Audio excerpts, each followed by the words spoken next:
మిత్రులందరికీ నమస్కారము. నేటి regional, national, international current events గురించి తెలుసుకుందాం. దానికంటే ముందు నిన్న అడిగినటువంటి ప్రశ్నకు జవాబు గురించి తెలుసుకుందాం. 2028లో జరిగే ఒలింపిక్స్ ఎక్కడ జరగనున్నాయి?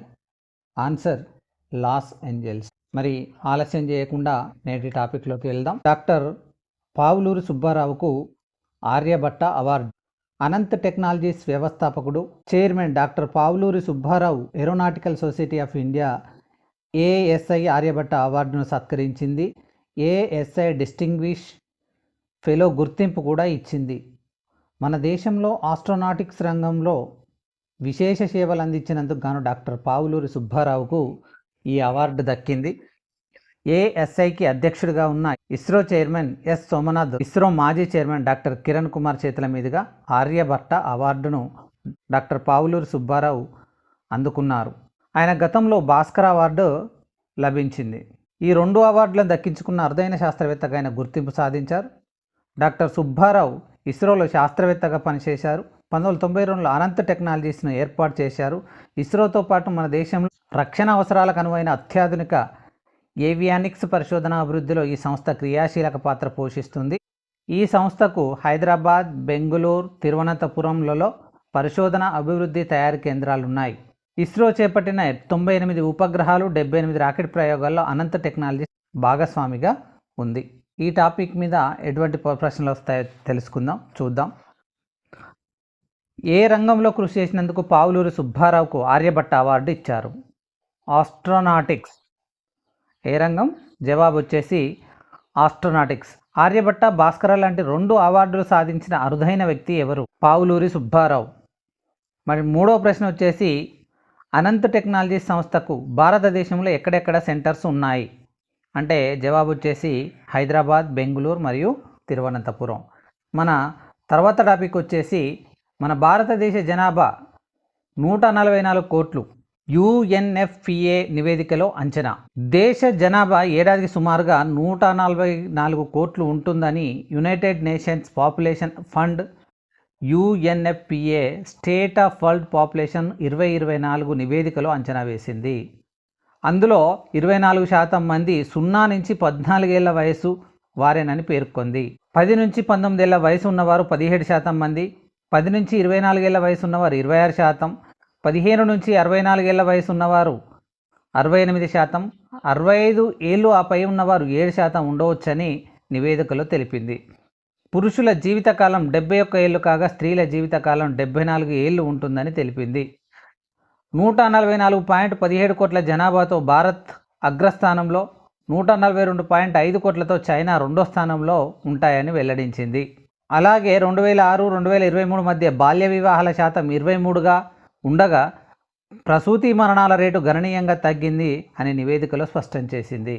ఈ టాపిక్ మీద చిన్న వివరణ. మన దేశ జనాభా ప్రపంచంలో ప్రస్తుతం మొదటి స్థానాన్ని ఆక్రమించింది. చైనా 2వ స్థానానికి తగ్గింది లేదా దిగజారింది. సో ఈ టాపిక్ మీద మరి ఎటువంటి ప్రశ్నలు వస్తాయో తెలుసుకుందాం, చూద్దాం. దేశ జనాభా ఈ సంవత్సరంలో 144 కోట్లకు చేరుతుందని అంచనా వేసిన అంతర్జాతీయ సంస్థ ఏమిటి? UNFPA, United national population fund state of world. 2006-2023 సంవత్సరాల మధ్య బాల్య వివాహాల శాతం ఎంత ఉంది? 23%గా ఉంది అని చెప్పుకోవచ్చు. దీని తర్వాత మరొక టాపిక్ వచ్చేసి 20,339 కోట్ల ఆదాయంతో దక్షిణ మధ్య రైల్వే రికార్డ్. జోన్ చరిత్రలో ఇదే అత్యధికం. దక్షిణ మధ్య రైల్వే రికార్డు స్థాయిలో ఆదాయాన్ని గడించింది. తొలిసారి 20,000 కోట్ల మైలురాయిని దాటింది. 2023-24 ఆర్థిక సంవత్సరంలో అన్ని విభాగాలలో కలిపి 20,339.36 కోట్ల మొత్తాన్ని తన ఖాతాలో వేసుకుంది. జోన్ ప్రారంభం అయినప్పటి నుంచి ఇదే అత్యధిక మొత్తం. 2022-23లో రాబడి 18,976 కోట్లతో పోలిస్తే ఈ ఏడాది ఆదాయం 7% అధికం. వివరాల్ని జోన్ బుధవారం ఒక ప్రకటనలో వెల్లడించింది. 26.2 కోట్ల మంది ప్రయాణికులు 2023-24లో ప్రయాణికుల ద్వారా దక్షిణ మధ్య రైల్వేకు 5,731.8 కోట్ల ఆదాయం వచ్చింది. 26.2 కోట్ల మంది ప్రయాణించారు. 2023-24లో ప్రయాణికుల సంఖ్య 25.55 కోట్లుగా కాగా ఈ ఏడాది ప్రత్యేక రైళ్లు నడిపించడం, డిమాండ్కు అనుగుణంగా అదనపు కోచ్లను జోడించడంతో ప్రయాణికులతో పాటు ఆదాయం కూడా పెరిగిందని దక్షిణ మధ్య రైల్వే తెలిపింది. ఇక సరుకు రవాణా విషయంలో గతేడాది కంటే 4.4% అధికంగా ఈ ఏడాది 13,620 కోట్ల ఆదాయం వచ్చింది. 141.12 మిలియన్ టన్నుల సరుకును దక్షిణ మధ్య రైల్వే ఈ ఏడాది రవాణా చేసింది. మిగతా ఆదాయం టికెట్ల తనిఖీలు, ఇతర రూపాల్లో వచ్చింది. అధికారులు, ఉద్యోగుల కృషితోనే అత్యధిక ఆదాయాన్ని సాధించామని దక్షిణ మధ్య రైల్వే జీఎం అరుణ్ కుమార్ జైన్ పేర్కొన్నారు. ఈ టాపిక్ మీద ఎటువంటి ప్రశ్నలు వస్తాయో తెలుసుకుందాం ఒకసారి. మరి గత ఆర్థిక సంవత్సరంతో పోలిస్తే 2023-24 ఆర్థిక సంవత్సరంలో ఎంత శాతం అధిక ఆదాయాన్ని సౌత్ సెంట్రల్ రైల్వే జోన్ పొందింది? ఆన్సర్ వచ్చేసి 7%. మరి యొక్క ప్రశ్న, 2023-24 ఆర్థిక సంవత్సరంలో దక్షిణ మధ్య రైల్వేలో ఎంతమంది ప్రయాణికులు ప్రయాణించారు? ఆన్సర్ వచ్చేసి 26.2 కోట్ల మంది. మరి తర్వాత టాపిక్ వచ్చేసి టైమ్స్ జాబితాలో సత్యానాదెల్లా, అలియా భట్, ప్రపంచ బ్యాంక్ అధ్యక్షుడు అజయ్ బంగా, మైక్రోసాఫ్ట్ సీఈఓ సత్యానాదెల్లా, బాలీవుడ్ నటి అలియా భట్, నటుడు director Dev Patel Time magazine 2024 ఏడాదికి రూపొందించిన ప్రపంచంలోనే అత్యంత ప్రభావశీలురైన 100 మంది వ్యక్తుల జాబితాలో చోటు సంపాదించారు. అమెరికా ఇంధన శాఖ రుణ కార్యక్రమాల కార్యాలయ డైరెక్టర్ జిగర్ షా, ఎల్ విశ్వవిద్యాలయంలో ఖగోళ భౌతిక శాస్త్రాల ప్రొఫెసర్ ప్రియంవద నటరాజన్, భారత సంతతికి చెందిన రెస్టారెంట్ యజమాని అస్మాన్ ఖాన్, రష్యా ప్రతిపక్ష నాయకుడు అల్సెంకి నావల్నీ సతీమణి యులియా, అమెరికా ఆర్థిక శాఖ మంత్రి జానెట్ ఎలెన్ అజయ్ బంగా ప్రొఫైల్ రాశారు. ఓ కీలక సంస్థను పరివర్తనం చెందించే అత్యంత ముఖ్యమైన పనిని చేపట్టేందుకు నైపుణ్యం, ఉత్సుకత ఉన్న నాయకుడిని గుర్తించడం సులభమేమీ కాదు.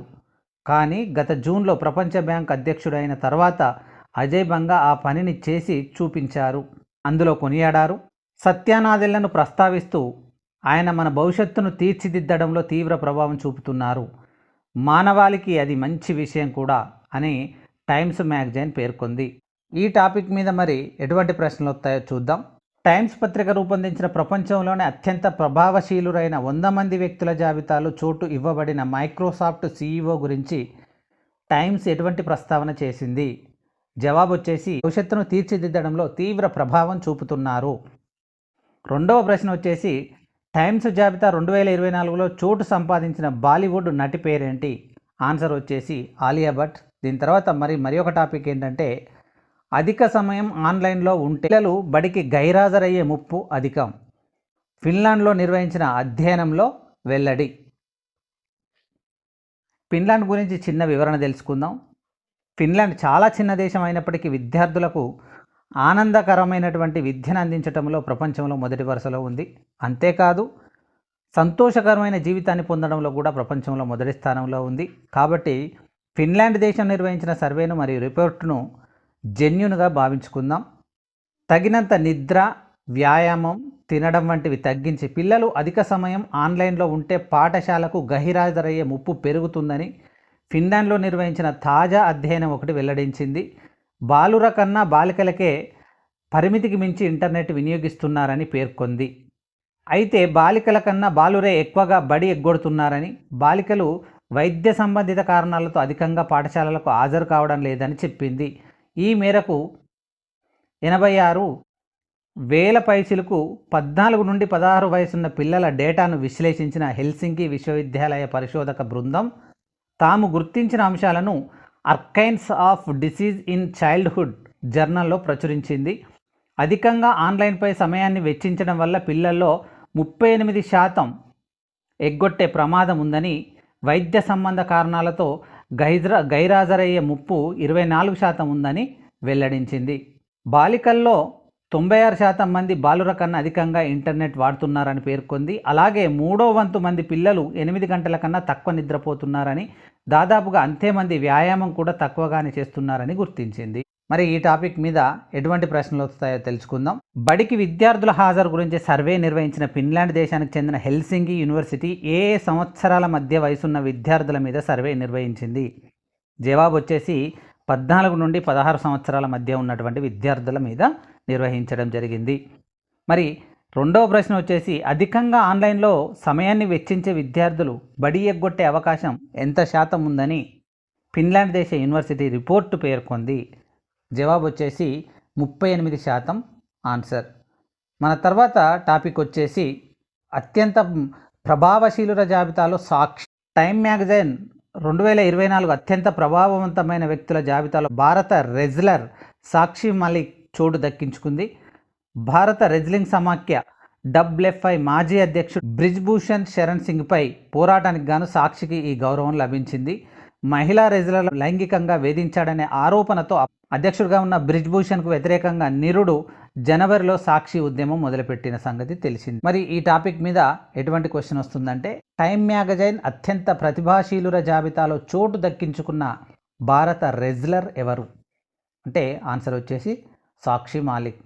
మన తర్వాత టాపిక్ వచ్చేసి ఉజ్బెకిస్తాన్లో భారత్ నిర్మించిన ఐటీ ల్యాబ్ ప్రారంభం.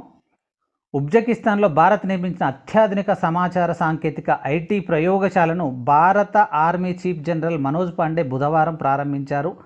ఉజ్బెకిస్తాన్ సాయుధ బలగాల అకాడమీలో ఏర్పాటు చేసిన ఈ ల్యాబ్లో సైబర్ భద్రతా ప్రయోగశాల కూడా ఉంటుంది. దీనికి విదేశీ వ్యవహారాల శాఖ యురేషియా ఇనిషియేటివ్ కింద 8.5 కోట్లు కేటాయించింది.